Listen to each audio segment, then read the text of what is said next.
और यहां से आज आप बेहतरीन चीज लेकर वापस उठेंगे। No response term is related to. No response मतलब क्या?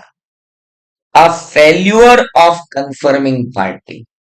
अगर कंफर्मिंग पार्टी रिस्पॉन्स नहीं देती है या आधा अधूरा रिस्पॉन्स देती है या ईसीआर अनडिलीवर्ड ही लौट आती है, तो हम कहते हैं इसे कि ये क्या है?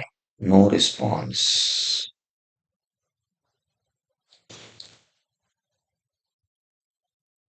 कंफर्मिंग पार्टी ने रिस्पॉन्स नहीं दिया या आधा अधूरा दिया या हमने डाक से भेजी वो वापस लौट आई, इन तीनों को कहते हैं नो रिस्पॉन्स।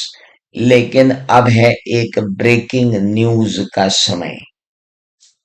और ब्रेकिंग न्यूज ये है मेरे दोस्त कि ये जो नो रिस्पॉन्स है ना, this term is always connected with only positive ECR and not negative ECR. Positive ECR होगी तो ही नो रिस्पॉन्स वर्ड लगेगा, क्योंकि नेगेटिव ईसीआर में नो रिस्पॉन्स मतलब कंफर्मेशन होता है। कितना बड़ा पॉइंट है ये आपको एमसीक्यू में निपटाने के लिए। No response term is related to positive ECR, negative ECR, both ECR, any ECR. बाबू ये ओनली पॉजिटिव ईसीआर के लिए है। अरे भेजा फ्राई हो जाएगा तुम्हारा। जरा ध्यान से देखो क्या लिखा है, क्योंकि अगर नेगेटिव ईसीआर का नो रिस्पॉन्स आता है मतलब तो एग्रीमेंट होता है ना बाबू।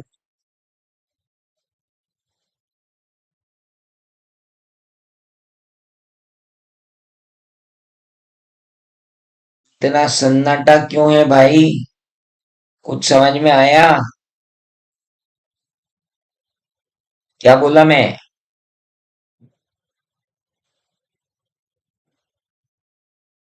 एक बार और बताऊं? मेरे को मालूम था, ब्रेकिंग न्यूज बोला था इसीलिए मैंने। नेगेटिव ईसीआर मतलब तुम्हारी तरफ से अगर कुछ भी जवाब नहीं आया तो मैं मान लूंगा कि सब कुछ सही है ना?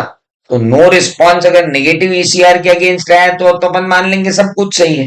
पॉजिटिव ईसीआर की अगर तुम रिस्पॉन्ड नहीं करोगे, आधा अधूरा रिस्पॉन्ड करोगे या ईसीआर रिटर्न आ जाएगी, तो ही तो कहूंगा कि नो रिस्पॉन्स है, अदरवाइज नो रिस्पॉन्स थोड़ी बोलूंगा।